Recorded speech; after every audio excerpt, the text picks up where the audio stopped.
pushing that, but you got a soul to say. I just been cooking that note. I'm about to drop in the fuel.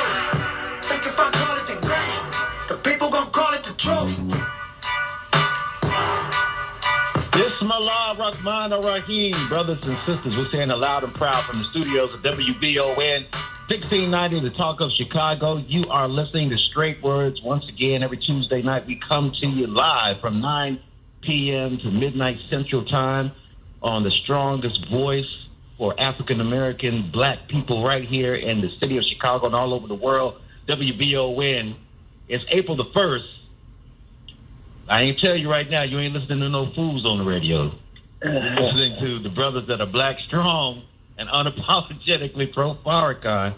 That's who you listening to. So we ain't playing no April Fool games today. Well, we got to give to you. Let me introduce the cast.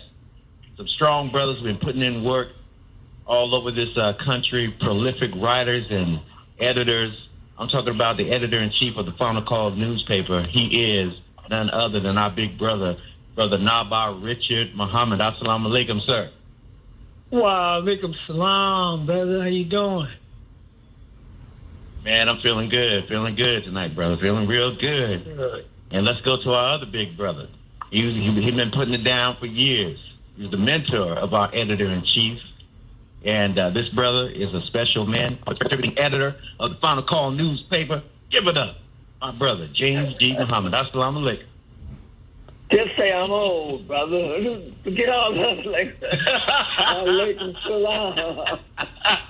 How you doing, you old, brother? How you doing, man? I'm doing good. Man, I'm doing good. Brother BJ here. Brother Naba, he's feeling good, too. I was just giving the greetings here. Yeah. All right. Yes, sir. Yes, sir. You got it, BJ? So I know y'all got a good topic, about a whole bunch of good topics and a whole bunch of good guests we got on tap for everybody. We want to talk about what's going on with Erykah Badu. A lot of people saw that at the Billboard Icon Award. She received the Icon Award. We want to talk about her outfit that she had on. And then we're going to talk about virtual cancer, alternative healing. The conference is coming up with Dr. Patrice Muhammad, and we'll be joined also by Dr. Sister Darlene Muhammad, who's RN. And we're going to talk about the topics of interest, hot topics in the 11 o'clock hour. So, Brother Naba, it's on you, brother. What you want to do? Well, brothers, again, assalamu alaikum. Thank you all. And that's a very special Darlene Muhammad, brother. I was going to say, my brother, very man. Special. That ain't just no regular. That's right. Come on, brother. Angela, why don't you break that down a little bit, and I'll move on. Go ahead. Correct me, brother. Go ahead. Yeah, but if you didn't know, bro, you said she was a nurse, right? So she's yes, sir, RN. She's a RN. She's a healer. When you look at me and you say, brother, why are you so healthy? Why are you so vibrant? Why you look like you're getting taken care of by somebody who knows health? And I say, because my wife's name is Darlene, and she's an RN, brother. Oh, there you go, brother. There you go. My bad, man. brother. That's all Thank right, me. Good God Almighty. Yes, sir. Sister Darlene, I'm sorry, Sister Darlene. Please slap me when you see me, sister. No, sir. No. She wouldn't slap. She might do one of those special karate moves on you, but, it wouldn't be a slap. Yes, sir. Yes, sir. Thank you, brother. Praise be to Allah. Wonderful. Yes, sir. So, Brother Naba, you want to talk about Erykah Badu? Yes, sir. Brother, you just mentioned, Brother BJ, that our sister performed and was given an award a couple of days ago. And the thing that has really touched a lot of people, sparked a lot of discussion, is the outfit that she wore. And this was a mohair outfit that played up her chest and her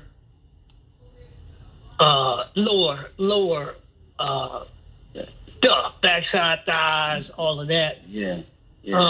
And I know some of y'all brothers was looking like, oh man, how much of that is real and how much of that is good?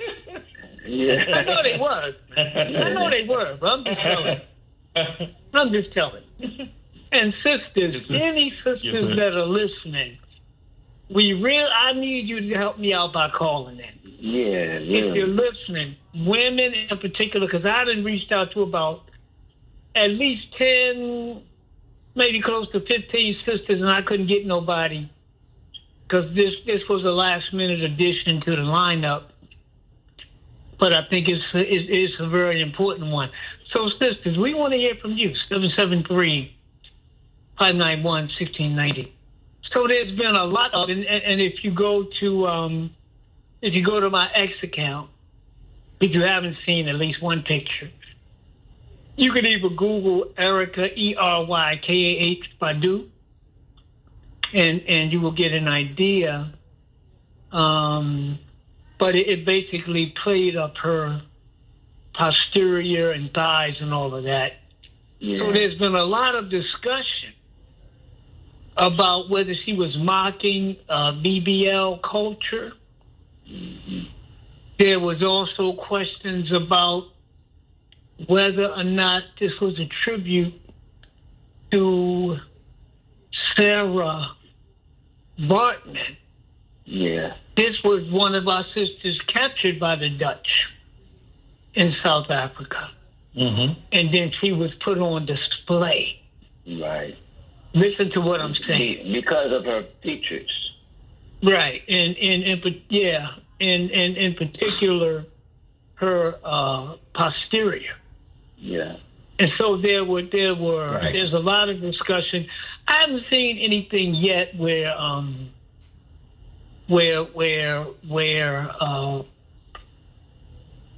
Erykah Badu has said anything, but we all know she's a very thought-provoking artist, you know. Absolutely. But in looking at this, man, it was really, you know how they say the fact that we're talking about something is a good thing? Well, that's what, yeah. I think in this case it is. Yeah. I think in this case it is. Mm-hmm. Because you've got our people now who are hearing about what the Europeans refer to as the Hottentot Venus. Yeah. This was the name that they gave Hottentots, was the name that they gave to our people in that area of South Africa at the time.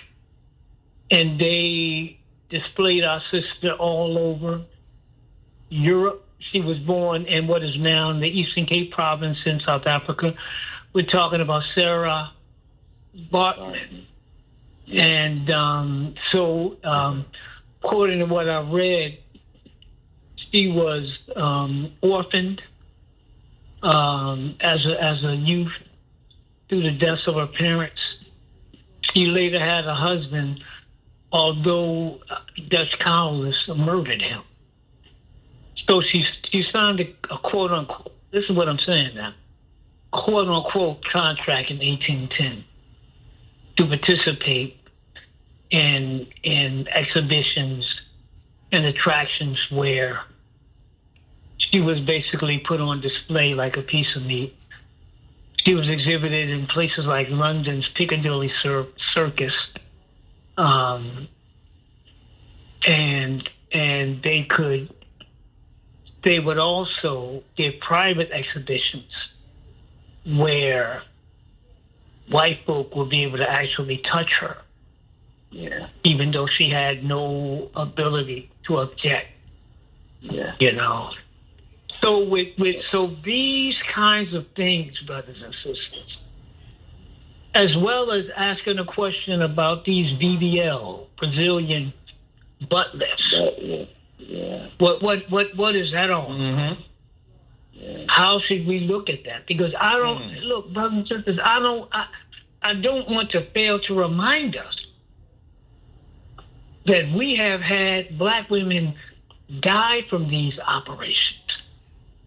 There was one sister that lost her feet and her hands because this was not a legitimate operation. I mean, just think back now. A few years ago, you had black women being injected with silicone into their rears to increase the size.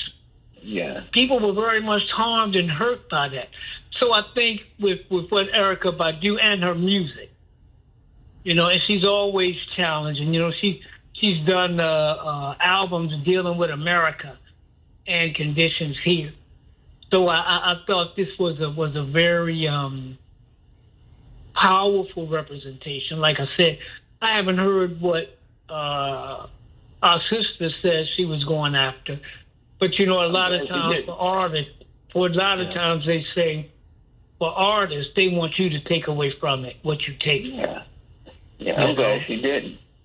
For that very reason, gives, like you said, it gives the community an opportunity to have a conversation, and you know, like you said, bro, a lot of times that's like what the purpose is to get eyes on your page or get people talking. I know she has an album coming out, so you know when you're doing that, you got to get your name back out there so people talking about you. But she's a very conscious sister, and I'm glad, you know, number one, I'm glad she's talking. She didn't say what her thoughts were, but I would propose that a lot of black folks didn't connect any of it with Sarah Bartman.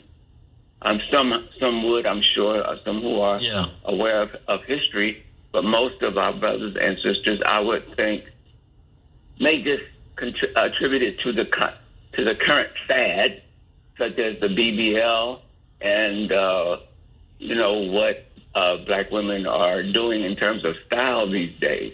But she definitely is very provocative. I'm wondering, like you said, they used to get the silicone. Why? What is the and I hope some sisters do call in, but what is the fascination? I mean, our women are already endowed more than any women on the planet.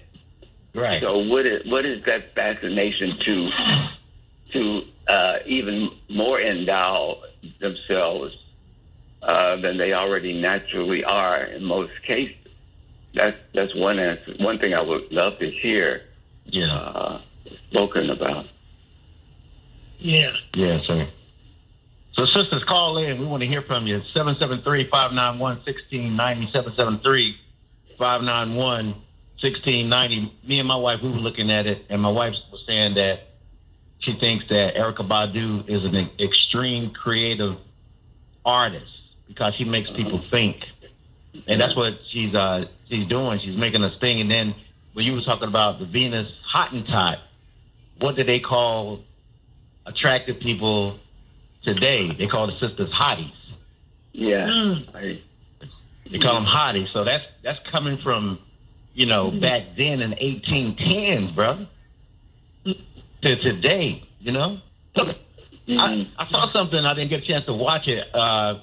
They had Sexy Red and another sister, and they were referring to what Erykah Badu, her costume, and they were saying that people are perpetuating a stereotype, and they don't even know it because we're just ignorant to history.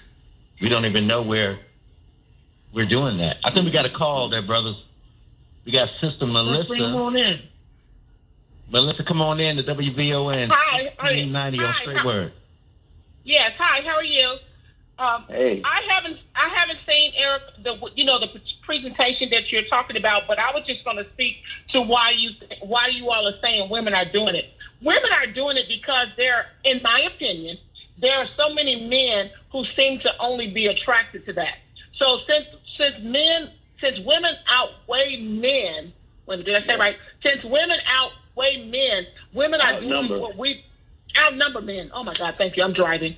Outnumber men. They're doing what they think men are attracted to, not realizing that most men, usually say they like natural beauty. That doesn't mean that, in my opinion, women shouldn't wear makeup or all of that kind of stuff, but they want to be able to see what you look like without it. But in media and society, it seems like men are more attracted to the Nicki Minaj's or whoever you want to name or whatever community. I'm just not thinking of black community, but Jennifer Lopez or whatever. That just seems like that's what men are attracted to. That's what we perceive. Let's say it like that. That's what we perceive and that's what we see. So we want to make ourselves be attracted to what it seems like the society is saying is attractive. I'm not necessarily saying it's right, but young girls especially are suffering with that. Young girls who maybe don't have a large backside want a BBL because the ones with that seem to be getting the most attention. Even though when they're getting these unnatural looks, it looks unnatural. It doesn't even look like it goes with them. So I think it has a lot to do with self-esteem and realizing that you are enough, whether you have a lot on the backside or if it's flat.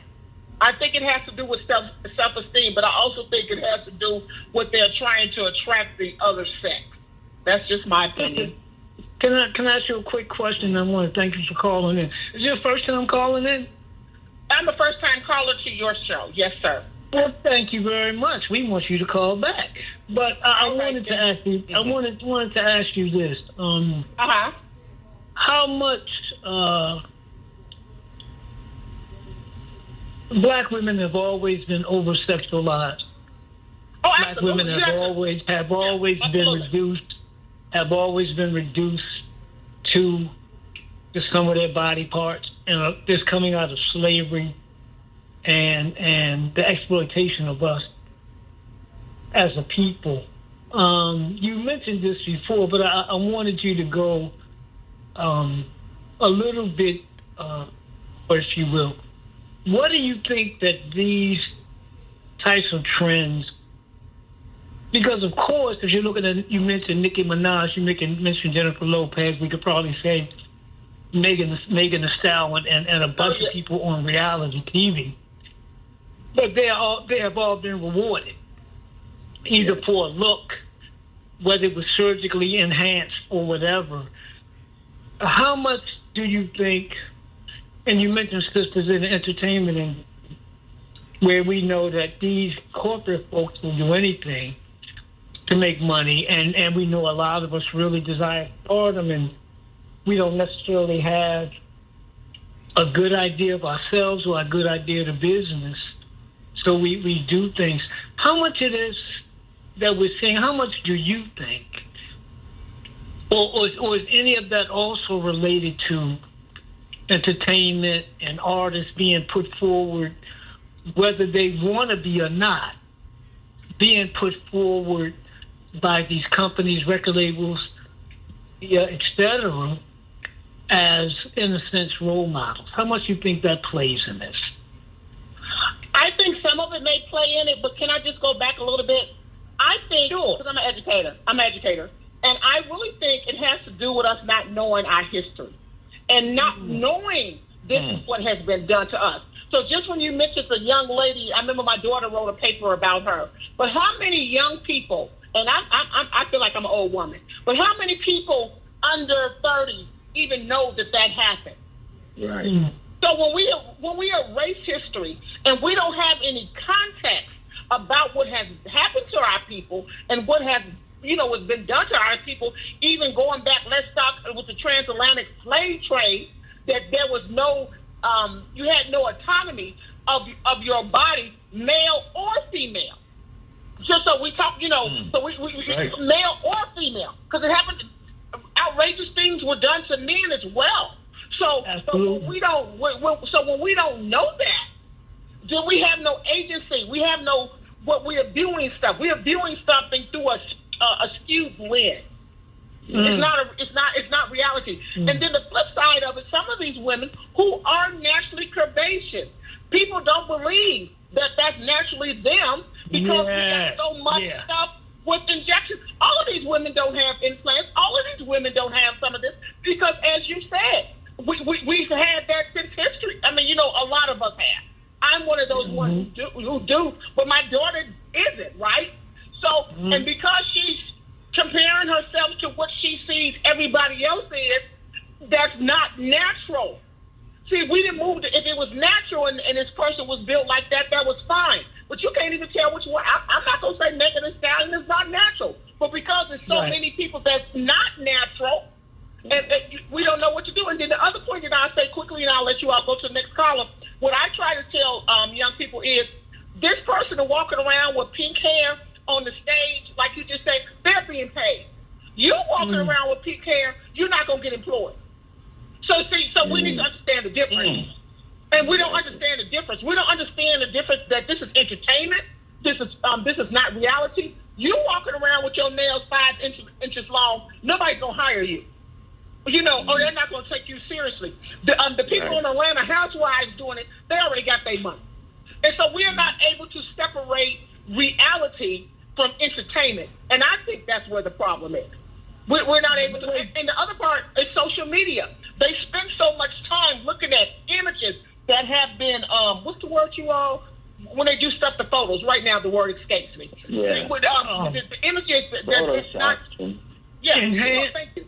Enhanced, Photoshop, whatever. They spend so much time looking at that they don't even know what reality looks like. And our males are responsible for a lot of this too, because they are being attracted to women who are not natural. Yeah. How do you help? I'm gonna ask you one more question, then I'm gonna let you go. Okay, sir. As an educator, as a mother, how do you help young black girls get a better understanding of who they are and their value outside of their sexual? You have to teach them early. And let me be clear, even in teaching them early, it's hard. For me, this is what I will say. My father is deceased, but my father used to tell me I was pretty. He used to bring me flowers. I'm the only girl. My dad did that. So I wasn't looking for a man to validate me.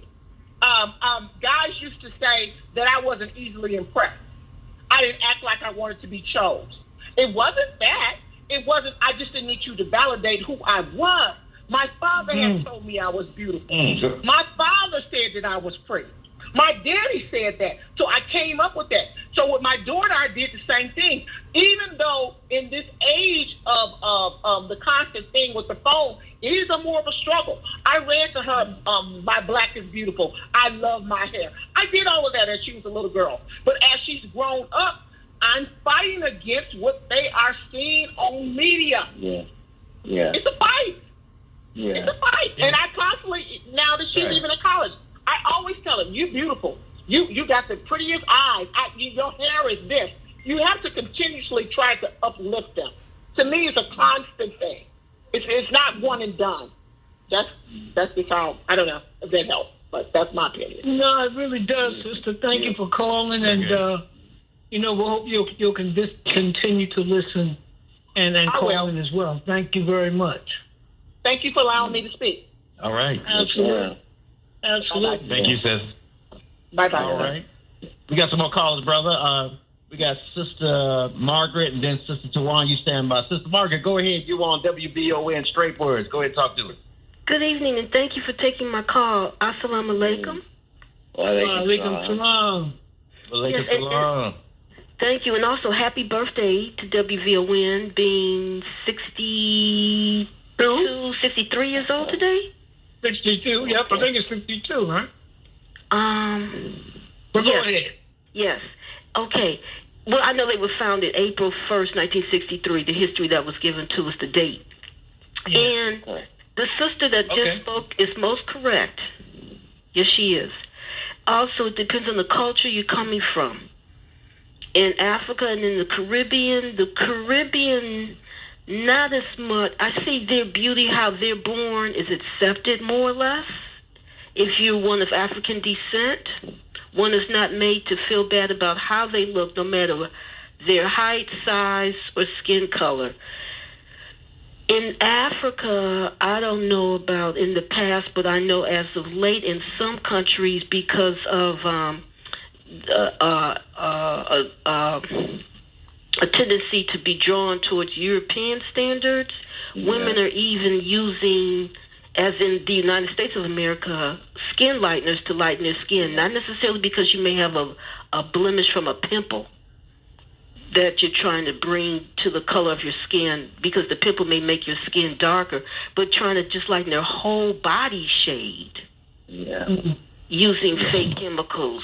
And I don't think that's because the men prefer the women to be lighter. That's just the women taking that on themselves on the continent of Africa. In some countries where a lot of tendency to do what they think the standard is to be more European looking is. In other countries in Africa, they accept themselves as how they're born.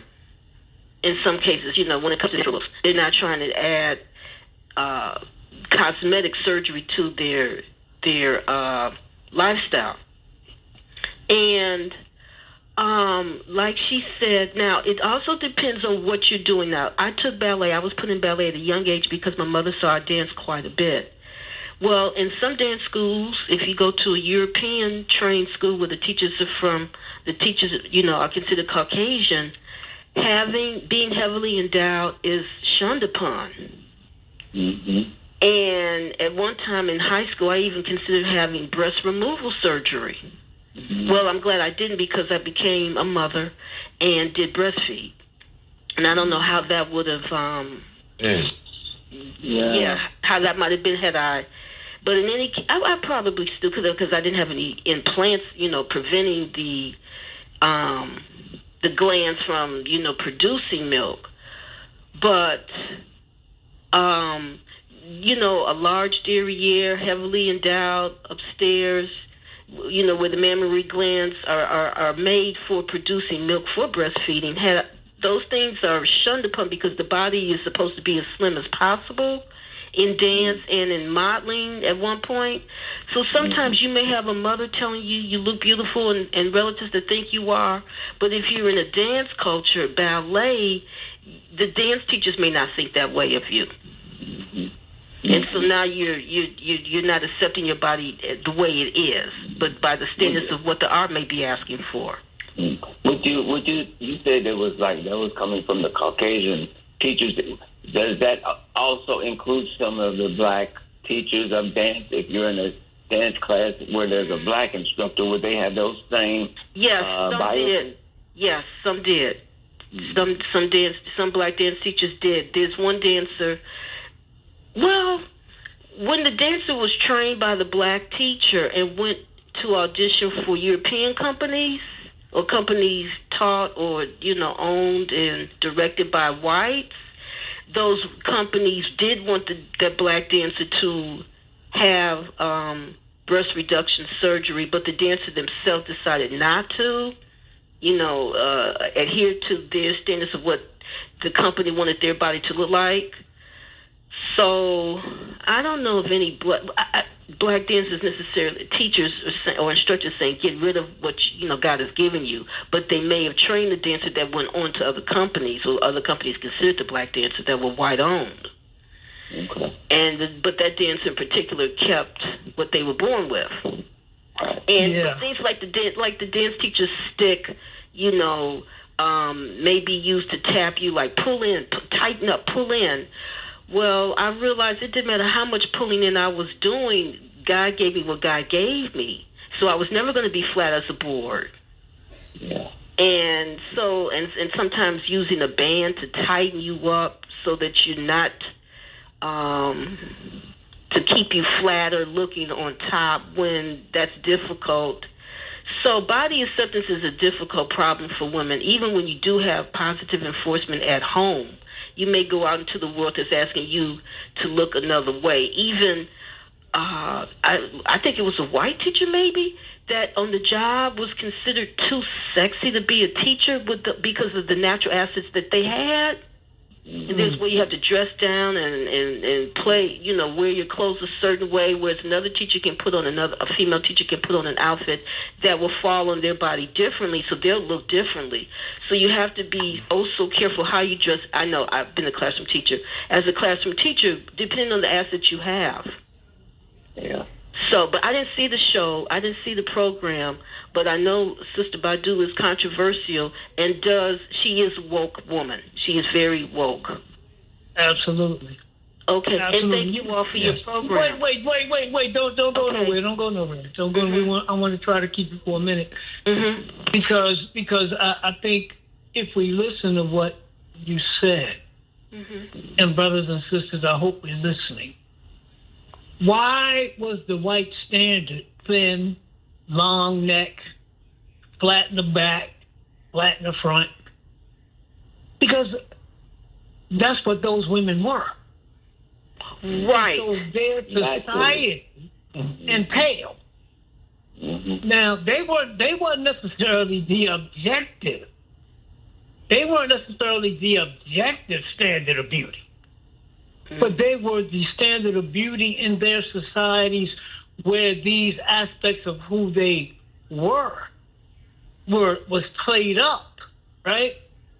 Right, and even in the white ballet schools, the white students were the ones with flatter assets were preferred over the white students that had fuller bodies. Even in white culture, true, you reminded me of that. That, for instance, one that was heavily endowed, be they black or white, as a dancer training, maybe would have been considered for a Las Vegas showgirl. Versus one being picked for a ballet company to dance ballet such as Swan Lake. Yeah. So you're right. Even Caucasians suffered. Female Caucasians suffer from that body image. And I forgot to mention too. Growing up, raising my sons, when watching baseball games on TV, well, I would take them to the stadiums to see the games, but not necessarily in the stadium. I would speak on the issue, but watching TV at home, baseball games at home, with the constant commercials that would come on, the constant beer commercials, where every time a man took a can of beer and opened it up, all of a sudden there was a party, there were attractive women around him dancing, and men dancing, and there was a barbecue. I told them, that's not real that's not real. I had to constantly point TV commercials out, because I was in the fine arts with them, so I know what's real. I put them in the fine arts, so they knew the difference in acting and role-playing versus real life. But what you're seeing on TV, I had to let them know, too, this is just acting. This is not what happens when you open up a can of beer. Let me ask you this, and then I think I'm gonna try to let you go. I'm not gonna promise. That's okay. Because we really want to hear from women. Thank you for calling. But look, does it strike you as funny today that now you got a whole thing of white women calling themselves thick? Now they want their posteriors to be big. I remember back in the day, if you want to make a white girl cry, all you had to do was tell her butt was big. Yeah, well, black people too. I remember people being teased in high school, and that was not,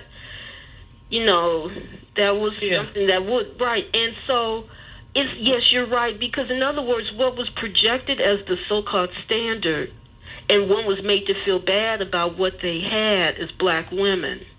Now one turns around like suntan lotion. Okay, so the whiter the better, and now you're putting on some chemicals to your skin to make you brown as the woman who's born with the brown skin. It's like the big lips that folks were teased about having and the big butt. Now people are paying to get that, and white women too want it if they're not born with that. And even at one time, being voluptuous or considered voluptuous by white women became the desired standard in look.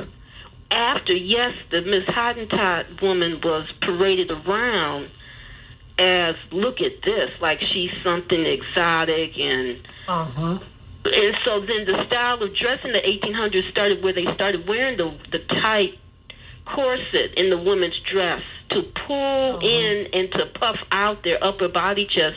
And they were wearing, the dresses were made in particular with padding to make their derrieres look larger even if they weren't. That style was attributed to Miss Hottentot's body. The designers in the 1800s started dressing women like that. So it's funny how what's made to look like, then next thing you know, the designers are fashioning what they can after the black woman for the white woman. Because, the black woman wasn't supposed to dress well at the time when they were dressing white women well. In fact, a lot of times they employed us to make the designs, to sew the clothes. Mm-hmm. And yet the burlap bags that, we used for vegetable storage was what we were to wear. Yeah. Even though we designed and dressed and sewed the fine clothing that the women were to wear and the men.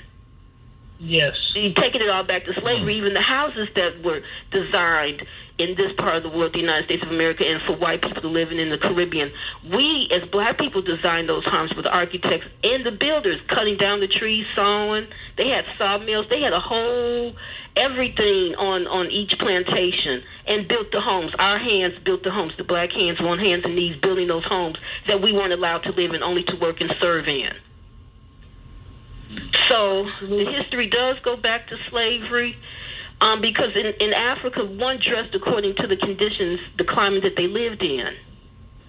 One being topless wasn't because you're trying to show off your assets. Your clothes may have been limited depending on the weather, the conditions. Yeah.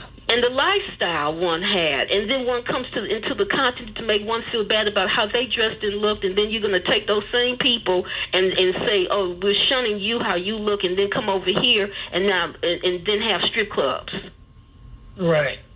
Well, yeah. That's the way of the world, and we've had to learn how to adjust around it. And also, I know the intakers sometimes, they misspell.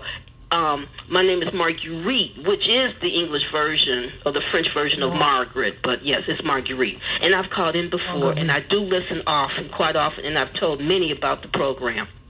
It's a good program you all have, and thank you. And when I am to be, as they say in fraternities and for college alumni, financial, I will be supporting your program.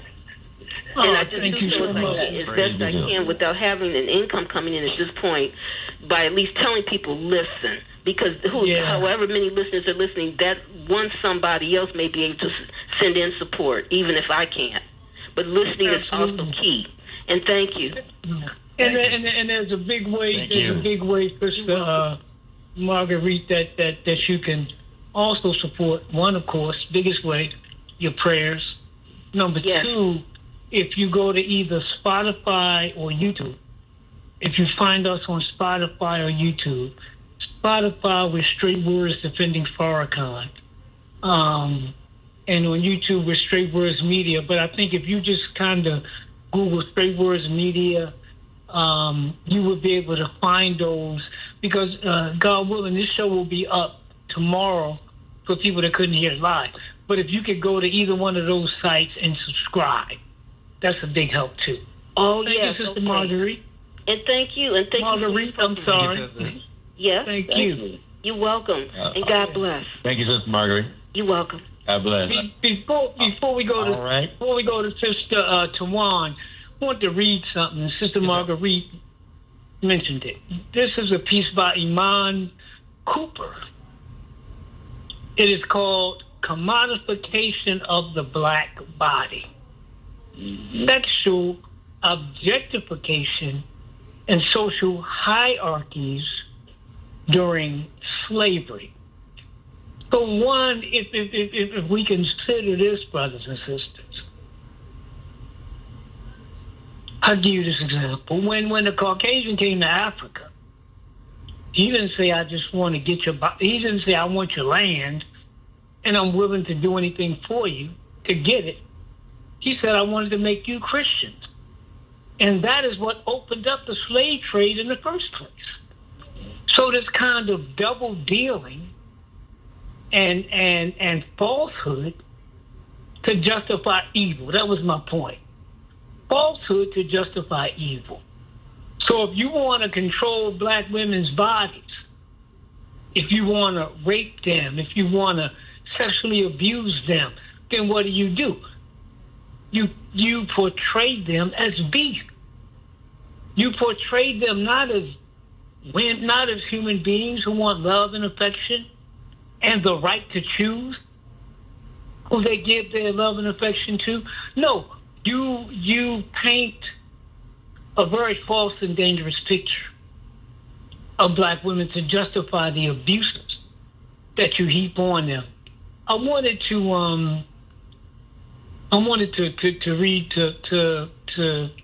read this real quick, and then Sister Juan, don't go nowhere. Any other callers, don't go nowhere. I'm gonna do it quick.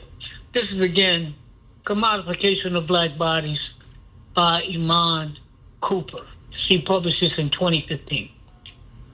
Slavery, she writes, had long-reaching effects on the conceptualization of the black body, which was later depicted by the emergence of the mulatto class.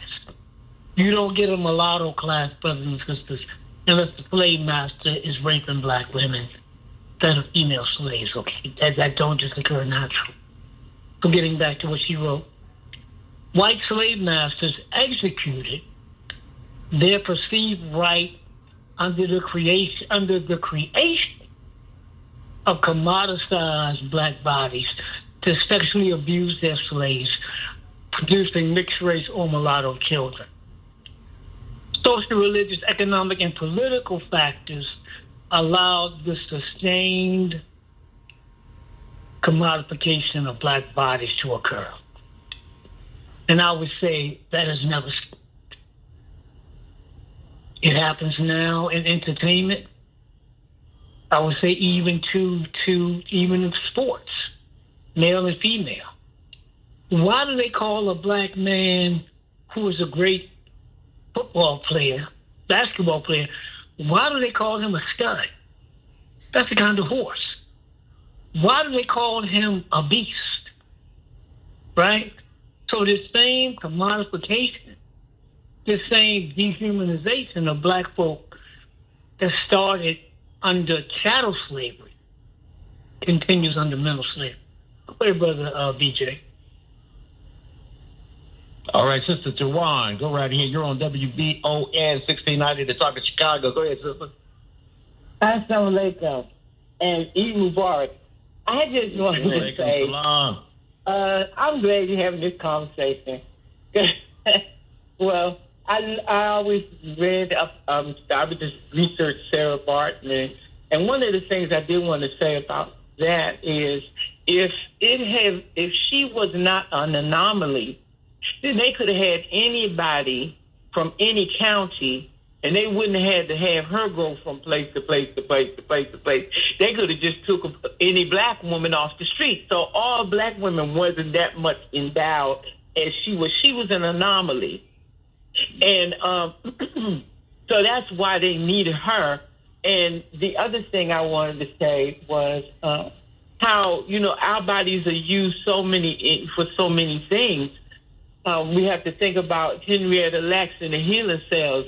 Big Pharma is Big Pharma because of a black woman and her cells. Many medicines originated from her cells. The diseases, that they had to cure, they have to have they have to set something up, and then they work on it using her cells to see what, how many they need to kill it and what they need to put together. Well, that's how Big Pharma got so big, was because of a black woman's cells. That they call her immortal, and her name was Henrietta Lacks.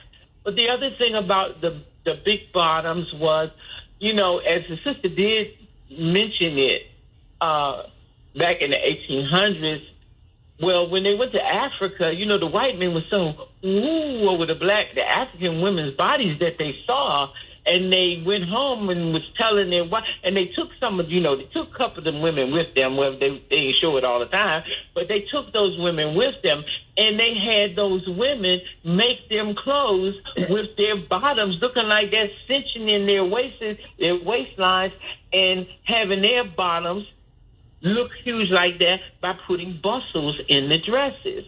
Yeah. And the Africans designed these dresses for them so that they could look similar to them. Wow. And so, all of that is everything, is all related to us. And the reason we don't like when we sin and we want a bigger butt, or we got a bigger butt, we want a smaller butt. I love when Brother Willie Muhammad from Louisiana, every time he goes on a podcast or a radio show, and they'll say, Brother Willie, what you think the reason for that is? He says self-hate. and they'll ask him something else. He'll say self-hate. He said, brother, you keep saying self-hate. He said, well, that's the answer to all those questions, self-hate. Yeah. So that's what I wanted to just say that. And thank you all for continuing to bring straight words and these controversial discussions that we can intelligently discuss, and our people can know, how they manipulated our history. Oh, one last thing. Yeah. Sarah Bartman was also abused medically. They did everything they possibly could to her private areas, just like they did in medical apartheid to our women. Yeah. The things that they did to. If you have not read that book, you can get it, or you can get it on YouTube free. And you're not gonna be able to read it all. I'm a nurse, so I read it from cover to cover. Right. But you may not be able to take it. So when you see some of the things they did to black women, you'll see. They've been doing this ever since they brought us over here. Yeah. Something like that. Wow, they can stop. Thanks a lot. Yeah. Yeah, he died at 26 years old, bro. Yeah. But I would also say that we got Mama D. Okay, we got about 2 minutes, brother BJ. We got about 2 minutes. Go ahead. Okay, y'all wanna try to squeeze in? All right. Yeah. Mama D, you got about 2 minutes. Go right ahead, sis. I just wanted to say, go ahead, Mama D. yes. Go ahead. When Tillman gave the reparations disclosure ordinance she had presented, and one of the presenters showed this black baby sitting on a potty chair with dangling earrings, red lipstick, blouse off the shoulder, and fishnet stocking. And the caption was, "They are never too young to be sexually active." That's one. And during enslavement, a black woman could not be raped if she was sexually mutilated by anybody other than her slave owner. It was a trespass against him and not her. Now, Friday, April 4th, is Victims of Violence Holy Day. It's one of the 3 days of respect to wear black and love and to show unity. But our theme our theme this year is honoring children's history 1954 to 1965 and rescuing students from the violence of over-sexualization. When you see any of those other little girls, little Irish girls, they got on their little outfits and they looking like decent human beings. Then you have the little Italian, all the little girls that you see, Mexican, Italian, Irish, they all look a certain way. But when it gets to our girls, it's bump, it's drop to your knees, and do the pre-pregnancy step every single time. And I don't know when is that going to stop. When you see Muslim little girls, there's a way that you can look decent and presentable.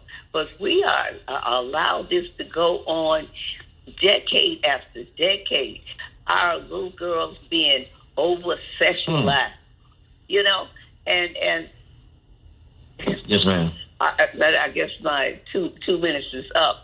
But it's like what's happening with the takeover downtown. All of that playing for attention. They're not thinking that they did anything wrong. This is something that the internet, they control the internet. They gathered the crowds together. They're up there chirping and everything else. And they're having big fun, and it's a cry. Right. They are culturally starved. Yes, 80% women, heads of households, working low-wage jobs. Some of those children are stealing out of necessity, but most of them is how many views do you get if you're shown twerking, or if you're shown fighting a police officer, they're having big fun because they are culturally empty, and we need the Muslims to be teaching cultural respect above all things. We need some moral training. What do you think? Yes, ma'am. Mama D. Absolutely. Mama D, you dropped it. You dropped it. That was a strong 2 minutes, sister. Thank you so much for calling in. And we can get you back on the program and finish those statements at a later time. But that was strong, Mama D. Thank you so much, y'all. If you're listening to WVON 1690, the Talk of Chicago, coming up next hour, get the phones jumping again at 773-591-1690. We're going to talk about the virtual cancer and our alternative healing conference with some special guests. So don't y'all go nowhere. Go to straightwords.com. You want to support the program. We're heading into our third year, and in May we'll jump it off, but we're completing 2 years of broadcasting on WVON, and we need your support. So go to straightwords.com, our website, and you can find out all the ways that you can make a donation tonight, and also hit us up at 312-480-9775, our text line, and talk to Brother Nabar live right now on WVON 1690, the Talk of Chicago. The Talk of Chicago and the voice of the nation is 1690 WVON, Berwyn, Chicago.